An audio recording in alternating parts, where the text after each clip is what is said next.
noite. Um problema típico do serviço público de saúde contamina os hospitais particulares: a demora no atendimento. Nossa reportagem percorreu hoje hospitais públicos e privados e encontrou situações semelhantes de fila de espera. Quem paga plano de saúde também não está livre de aguardar durante horas por um exame. Nesta edição, vamos falar desse aperto na área da saúde. E veja também outros assuntos importantes de hoje.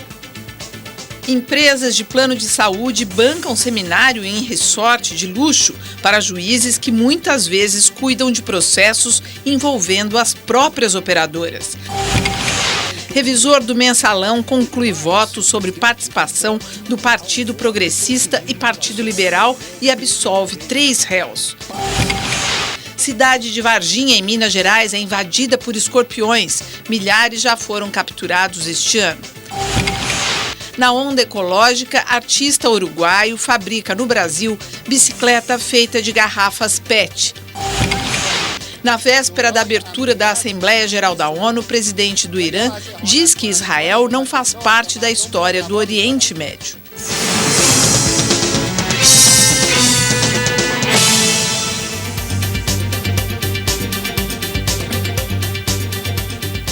Participam desta edição o historiador e professor da Universidade Federal de São Carlos, Marco Antônio Villa, e o advogado e ex-deputado federal por São Paulo, Ayrton Soares. Pagar plano de saúde não é garantia de ter um atendimento mais rápido do que no SUS. Isso é o que constatou o Jornal da Cultura ao percorrer hospitais particulares de São Paulo. Tudo o que o Arnaud quer é voltar ao trabalho. Tem uma inflamação nos olhos. Paga um bom plano de saúde e esperou 40 minutos só para fazer a ficha neste hospital particular da Zona Sul de São Paulo. É descaso, muito descaso. Muito descaso. Yara veio trazer o irmão, que desde a noite passada passa mal. Mais de 1 hora de espera para falar com a atendente. O que eu estou vendo aí é 1 hora, depois que faz a ficha, demora mais ou menos 1 hora. Selmar saiu de casa de madrugada. A suspeita é que a filha esteja com conjuntivite, mas 4 horas depois, elas ainda não conseguiram confirmação. Perdi compromisso para estar aqui e não resolver o problema da minha filha. Os usuários dos planos de saúde reclamam que o atendimento dos hospitais particulares começa a apresentar os mesmos problemas que há décadas acompanham o sistema público. Neste hospital público da Zona Leste da capital, cerca de 100 pessoas esperam para ser atendidas em pleno horário do almoço. Em outro pronto-socorro municipal, a poucos quilômetros daqui, por volta das 11 da manhã, não havia previsão para passar por uma consulta médica. Depois de desmaiar no metrô e ser levada de táxi para o hospital, Tâmeres esperou 3 horas para receber medicação no AMA, atendimento médico ambulatorial. Ela conta que não é a primeira vez que isso acontece. Teve vezes que demorou mais, já fiquei 4 horas só esperando. O filho de Edna está com dor de ouvido desde sexta-feira. Ela procurou atendimento durante o fim de semana e foi mandada de volta para casa. Hoje, já com uma infecção, levou o menino novamente ao hospital. Depois de horas, Edna, que está no 7º mês de gestação, se desesperou. Fiz escândalo, comecei a chorar para atender o meu filho porque ele está com dor. Tiago faltou no trabalho para acompanhar os filhos doentes ao hospital. Hoje, ele buscou atendimento público, mas já teve experiências ruins com convênios médicos. Já tive também um de empresa, né? O de empresa também não era muito bom, mas só que passava, né? Aqui a gente espera em nada, né? Dos hospitais visitados pela reportagem, o Albert Seib informou que a média de tempo de atendimento de um paciente é de 30 minutos. O Hospital Beneficência Portuguesa esclareceu que o tempo de espera no pronto atendimento pode variar de acordo com cada caso. E a Prefeitura de São Paulo informou que uma pesquisa do IBOP mostra 90% de aprovação para assistência médica ambulatorial AMA. Segundo a Prefeitura, o tempo médio de espera para consulta com o pediatra na AMA, Tatuapé, entre manhã e o início da tarde de hoje, era de 30 minutos. Conversando com alguns profissionais de saúde, a explicação para essa situação das pessoas que têm planos de saúde, pagam pelo plano de saúde e estão sofrendo aí com filas, espera, nos hospitais de todo nível, isso é importante dizer, de todo nível, de segunda linha, de primeira linha, todos estão cheios de gente, todos têm espera. Todo mundo aqui tem, nesse estúdio, por exemplo, tem uma história para contar, pessoas que escrevem para a gente e tudo mais.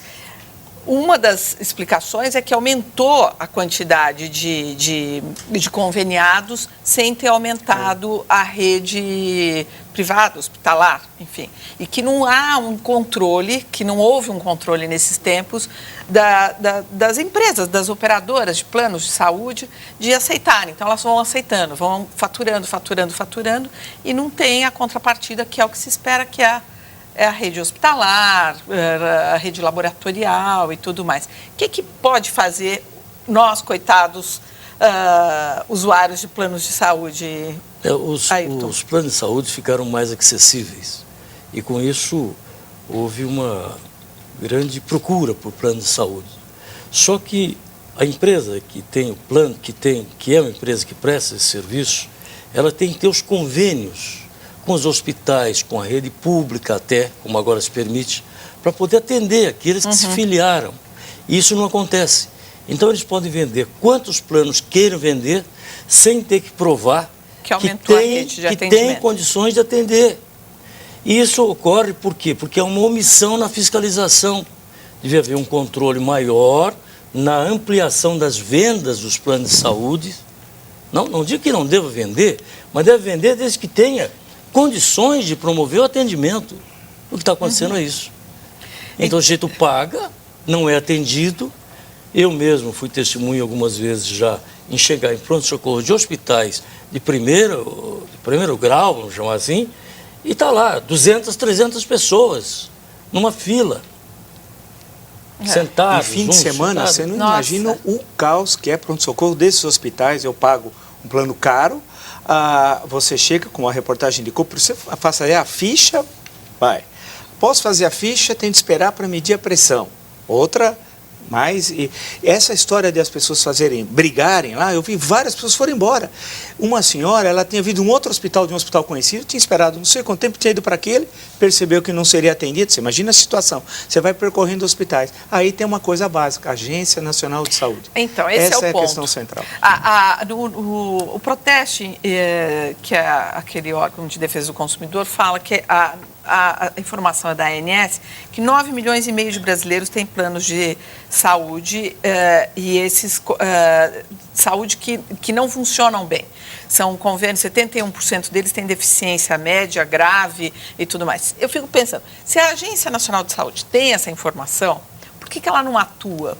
Claro. Aí, tem ali o site da Agência Nacional de Saúde. Aí eu entrei, se você que está em casa quiser entrar, está lá em construção a parte que você tem para checar. Se você quer fazer um plano novo, você vai falar assim, quero ver se é bom mesmo. Aí você entra lá, em construção, volta dia 26 a funcionar e tal. Valeria a pena investigar o aumento patrimonial dos sócios, principalmente quando são 2 ou 3, ou até dos sócios individuais, desses grandes planos de saúde. São bilionários. Acumulam riqueza em cima deste tipo de atuação. Então há que se verificar isso, e a Agência Nacional de Saúde tinha que ser composta por pessoas que estivessem acima da convivência com esses donos de planos de saúde, donos de empresas, porque assim talvez fosse uma investigação independente. E tem aqui entre os nossos twitters uma pessoa falando sobre a Unimed, por exemplo, que um amigo foi marcar uma consulta, um cardiologista, e só para dezembro. Então, por falar em Unimed, vamos à próxima reportagem. Operadoras de planos de saúde distribuem cartilhas e promovem eventos para juízes no litoral de São Paulo. Esse hotel de 5 estrelas no Guarujá foi o local escolhido para hospedar juízes de São Paulo durante um seminário sobre os planos de saúde e judiciário, no início de agosto. O evento foi pago e promovido por um instituto ligado às empresas que comercializam planos de saúde em parceria com a Escola Paulista de Magistratura, mantida pelo Tribunal de Justiça do Estado. O diretor da escola não viu conflitos de interesses pelo fato de as operadoras serem réus em processos na Justiça. Não consigo enxergar, para a tranquilidade de todos os senhores da sociedade, nenhuma efetiva característica de doutrinação ou que o juiz deixe de ser independente, autônomo na sua decisão. É uma troca de informações. A promoção de eventos não é a única maneira de as empresas tentarem influenciar o judiciário. Essa cartilha, escrita pela Associação das Unimedes de São Paulo, tem como objetivo oferecer ao magistrado informações isentas quando ele for tomar uma decisão que envolva a saúde.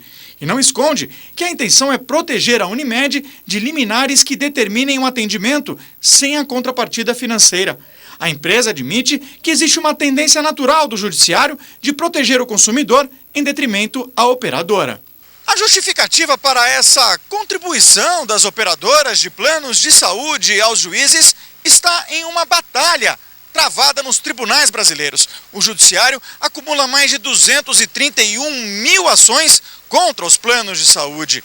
Processos que o judiciário tem obrigação de julgar com imparcialidade. Está no Código de Ética redigido pelo Conselho Nacional de Justiça. A atividade dos juízes não pode se pautar por influências externas. Na hora de julgar, o juiz deve manter uma distância equivalente entre as partes e é dever do magistrado recusar benefícios ou vantagens de entes públicos e empresas privadas. O juiz participar de um evento desse não traz a obrigatoriedade dele seguir a linha A ou a linha B. Ele continua livre e independente para decidir da forma que ele quiser. E quanto à participação, cada juiz que fique dentro da sua convicção à vontade para participar ou não. Para a Associação Proteste de Defesa do Consumidor, o problema não está em promover seminários para auxiliar o judiciário, mas no fato de ele só contar com a presença das empresas. Todos os participantes têm que sentar e discutir. Entidades médicas, de consumidores, magistrados, o setor como um todo, até para se poder avançar, quer dizer, trazer propostas para o setor. A Agência Nacional de Saúde Suplementar, que é a ANS, que é o órgão responsável pela regulamentação e controle do setor de planos de saúde, é dirigida desde 2010 por Maurício Sesquim.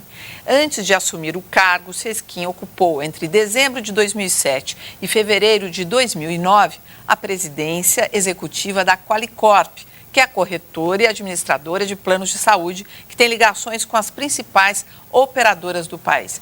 A gente pode, é exagero dizer que é uma relação toda promíscua lá no Guarujá, esse senhor que é presidente da ANS agora. Nós já comentamos aqui, Vila se lembra, você se lembra, como é que são compostas essas agências fiscalizadoras. Na verdade, grande parte delas era indicação dos próprios fiscalizados. Não é? Que parece que é esse caso aí, esse caso. Olha, sinceramente, que esse instituto ligado a essas empresas faça uma cartilha, mande para os juízes, mande para quem quiser. Isso vamos chamar, isso é um lobby jurídico. Querem dar aos juízes, talvez, conhecimento que eles acham que eles não tenham, ou isenção que acham que eles não tenham. Até aí tudo bem. Pode distribuir o que quiser. Como pode também os consumidores, através dos seus jogos de classe, mandar para o judiciário a sua visão do processo. Não tenho dúvida disso, que isso é perfeitamente lícito. O que não pode é promover um evento que traga benefícios, seja um simples final de semana numa praia, num hotel de luxo. Porque isso levanta a suspeição do juiz. Eu fico muito à vontade para dizer isso, que nunca perdi uma causa aqui em São Paulo contra essas empresas de saúde. Nunca perdi, sempre ganhei. Não foram muitas, mas não perdi. Não sei agora no tribunal o que vai acontecer. Mas o que eu quero dizer é o seguinte, por que é que o juiz tem que ir a este evento? Se eu sei que tem um juiz que está com um processo meu, ele foi no evento da empresa X, eu levanto a suspeição dele. Ora bolas. Recebeu um benefício da empresa que é a minha ex-adversa. Claro. Não é? Então, isso eu não posso concordar. E como a Marinês do protesto falou ali, então chamam todo mundo para participar, já que é um debate? Olha, eu várias vezes já tinha dito que é um problema o Poder Judiciário no Brasil, né? Esse é um tipo de coisa que não pode ocorrer em qualquer país sério, isso não ocorre. Se a empresa tem a Unimed, no caso, desses esclarecimentos, ela pode encaminhar correspondência para todos os juízes sem nenhum problema. E não é só os juízes, muitas vezes você tem reuniões de promotores, fiscais do INSS, da Receita Federal, que agora é uma coisa só, tal. Isso cria uma suspeição. As declarações dadas e tentativa de justificativa não me parece correto. Se eu vou citar uma coisa aqui, que eu acho que é importante, a Escola Paulista de Magistratura até está discutindo na sexta-feira a questão de ética no judiciário. Eu estou lá convidado, espero que eu continue convidado até sexta-feira. Porém, eu acho o seguinte, eu acho um absurdo. Juiz é terrível, é a pior profissão do mundo ser juiz, porque você tem que decidir questões que nem sempre você tem absoluta certeza. Certas vezes você tem que decidir a vida de pessoas. E juiz tem que ter uma vida distante desses relacionamentos sociais. Em Brasília, aquela mistura, por exemplo, que há entre ministros e réus, muitas vezes na mesma festa de casamento, que termina com xingamento, como ocorreu há 3 semanas atrás com o jornalista Ricardo Noblat e o ministro Dias Toffoli, isso não pode ocorrer. A vida de juiz é muito difícil. Ele acaba tendo pela profissão uma vida mais reclusa. Uma organização de um evento com esse tipo cria suspeição, não pode ocorrer, e se eu estivesse no Conselho Nacional de Justiça, por exemplo, eu abriria uma sindicância, não sei a denominação legal que se dá em relação a isso, porque isso tem que ter uma proibição, não pode ocorrer em qualquer instância. Se vai ou não influenciar, zero. Reunião de juiz, eles têm de ter uma forma de autoalimentar a reunião e recursos próprios, qualquer apoio, senão os consumidores vão também se reunir. Por que não?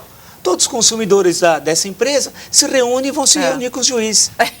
Se assim, por que não?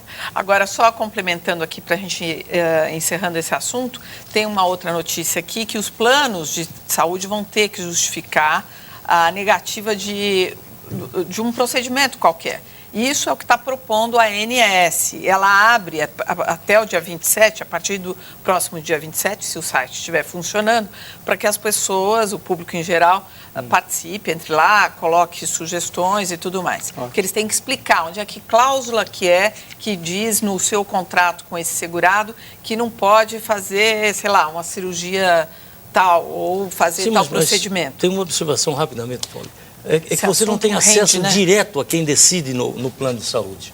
Você fala no hospital com uma pessoa que seria representante do plano, que por sua vez fala com a chefia, por um telefone que você não sabe, que vem uma resposta de um outro local e chega você está diante de uma pobre, de uma atendente que diz, o plano não aprovou. E você quase dá na atendente, agora, né?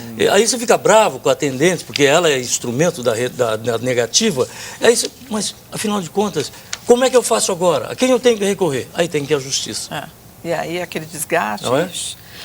Projeto Atlas do Genoma do Câncer do Instituto Nacional de Saúde dos Estados Unidos descobre semelhanças entre o tumor de mama e do ovário. A descoberta foi publicada na revista científica Nature. 4 dos subtipos mais graves do câncer de mama têm características e semelhanças ao câncer de ovário. Para os médicos, isso deve facilitar o tratamento, já que nesses casos poderão ser usados os mesmos medicamentos. 825 mulheres com câncer de mama participaram da análise genética. O vice-chanceler japonês Shikao Kawai desembarcou hoje na China para 2 dias de negociações com Pequim sobre as ilhas Senkaku, disputadas pelos 2 países. O arquipélago no Pacífico é repleto de cardumes e teria também reservas de gás e petróleo. Pequim e Tóquio alegam ter a posse das ilhas. Por causa do conflito, o governo chinês cancelou as festividades para lembrar os 40 anos da retomada das relações bilaterais entre os 2 países. Muçulmanos da Nigéria ganharam o apoio dos cristãos nos protestos contra o filme que satiriza o profeta Maomé, produzido nos Estados Unidos. Milhares marcharam hoje no norte do país africano para exigir punição aos responsáveis pelo vídeo. Bandeiras americanas foram queimadas. Os cristãos usaram roupas brancas. A Igreja Católica da Alemanha decide proibir os sacramentos aos fiéis que não contribuem com o dízimo. A medida entrou em vigor hoje e, segundo os religiosos, não tem nada a ver com a crise na zona do euro. Quem não contribuir fica impedido de receber o batismo, de fazer confissão, de casar na igreja e até de receber a unção dos enfermos. Dízimo é o padrão evangélico tipo exportação, não é? Quando você pensa assim, com todo respeito, hein, gente? Mais um round na briga entre a presidente Cristina Kirchner e o grupo de comunicações Clarín. Agora, a presidente da Argentina promete levar adiante uma lei aprovada em 2009 que dificulta a formação de redes nacionais de TV e jornais. Cristina Kirchner anunciou no fim de semana que em 7 de dezembro colocará em prática a lei que proíbe empresas de mídia de manterem mais de uma emissora na mesma localidade. A medida obrigaria o Clarín a se desfazer da maior parte dos 240 canais a cabo, além de 4 canais abertos e 10 emissoras de rádio. Segundo a presidente, o Estado não vai desapropriar as empresas, mas sim democratizar as comunicações. A oposição acusa a presidente de querer formar uma rede de apadrinhados, passando as emissoras para empresas e sindicatos simpáticos ao governo. O Grupo Clarín é um feroz adversário de Cristina Kirchner e já sofreu várias retaliações por parte da Casa Rosada. Recentemente, a dona do Clarín foi acusada de criar filhos de presos políticos da ditadura. Um exame de DNA comprovou que a denúncia era falsa. E a Cristina Kirchner está jogando duro, né, com os desafetos. Acho que tem várias coisas na Argentina que é bom a gente ficar de olho, né? Primeiro, tem a questão da falsificação, agora, inclusive, os organismos internacionais hoje mesmo, da falsificação dos índices de inflação, que nós já tínhamos até falado aqui, de crescimento econômico, todos os dados oficiais que o IBGE de lá acabou maquiando e tal. Então, tem essas questões que nenhum dado. Até a questão agora do plano apresentado para o ano que vem, sobre até a cotação do dólar e tal, cria problemas para a compra de moeda estrangeira. A Argentina foi suplantada pela Colômbia, hoje a segunda economia na América do Sul não é mais a Argentina, mas é a Colômbia e tal. Acho que isso é um lado da moeda, dos problemas que estão ocorrendo lá. Outro, a questão do acesso. A presidente já pediu não sei quantas dezenas de redes de rádio e TV obrigatórias. Ela interrompe, fala, tal.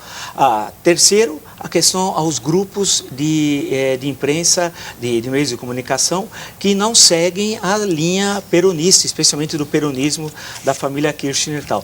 Então, as pressões foram muito grandes em relação ao Grupo Clarín. Chegou onde até, olha a gravidade, a gente fala isso de passagem, como se não fosse nenhum problema. Dizer que os filhos adotados pela dona do Grupo Clarín teriam sido sequestrados, eram bebês de pais assassinados durante a ditadura e que ela teria, portanto, colaborado com a ditadura e ficado com os bebês. Olha a gravidade e o que significa para a relação familiar entre esses filhos e a senhora que adotou as crianças. Até que ponto chega a política na Argentina? E isso é muito grave. A gente tem que ficar de olho, porque a América Latina ela é marcada pelo caudillismo e pelo desejo de eliminar a oposição. Então, essa é uma prática hoje da América Latina, ou seja, você tem maiorias eventuais. Economizar esforços. Não, você tem maiorias eventuais, altera a Constituição, cria um corpo de leis, quer dizer, você cria um caudilismo legal que tem na Bolívia, tem no Equador, tem na Venezuela, e estamos vendo isso na Argentina, o que eu já tinha dito aqui. Está em risco a liberdade de imprensa na Argentina, e isso é um risco de todos nós, inclusive aqui no Brasil, ficarmos atentos a isso. O que me preocupa no que diz respeito às nossas relações com a Argentina é que o governo da Cristina Kirchner, ela cria barreiras aduaneiras para os nossos produtos de uma hora para outra. Então, são produtores nacionais que têm mercado na Argentina, que investe na produção e depois ela não expede guias, ela não permite a entrada de mercadorias, ela não honra contratos internacionais. E essa é uma grande dificuldade, que a Argentina é um grande mercado para o Brasil, como também o Brasil é para a Argentina. Esse tipo de comportamento nas relações internacionais não pode levar a Argentina gradualmente a um isolamento? Mas esse isolamento, Paulo, quando eles fizeram a moratória... Apesar que ela não isolada não, porque ela tem muitos países com os quais ela tem a Argentina ousou fazer a moratória. Deu certo. Cresceram mais que nunca, e depois todos foram atrás dela. Eu não sei, talvez seja um processo que tem que ser resolvido internamente em eleições que possam dar a um governo mais condições para... É só essa questão que a gente falou das guias de importação, que é um negócio terrível. Você conversa com qualquer empresário brasileiro que comercia com a Argentina e com os argentinos que querem comerciar com o Brasil, que esse intercâmbio é bom para os dois. Bem tranquilo. Isso que é importante. O Mercosul, teve muita coisa que fracassou na América do Sul. O Mercosul não. Em termos econômicos, ele é importante, está permitindo cada vez mais uma integração econômica. Isso é bom.